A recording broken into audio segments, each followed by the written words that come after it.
Amalan tak semua Allah terima. Amal yang kita buat, solat subuh pagi tadi, kita baca Quran, semalam kita sedekah, petang semalam kita tolong orang, semua amalan yang ikhlas sahaja yang akan diangkat menembusi 7 langit.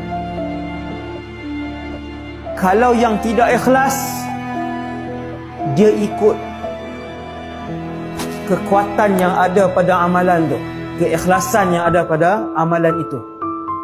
Sebab itu ada hadis Nabi sebut, ada amalan dan ibadat yang kalian lakukan, dia hanya naik beberapa kaki saja daripada kepala kamu, kemudian dia menghilang seperti debu yang berterbangan. Dihilang macam tu je.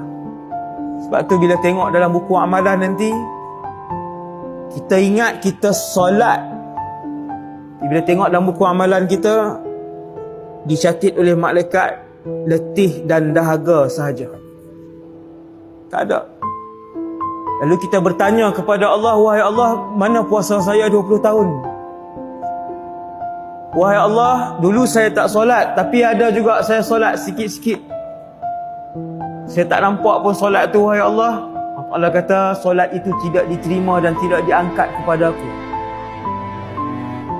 Han tak terima. Dan sebab itu, antara doanya untuk saya dan kita semua minta, semua kita, siapa pun kita, sahabat menangis-nangis, risau Allah tidak menerima amalan. Sahabat yang dah hebat, kita sembahyang pun tak penuh lagi, tak? Maka mohon dengan Allah untuk Allah terima amalan ibadat yang dilakukan seharian oleh kita semua.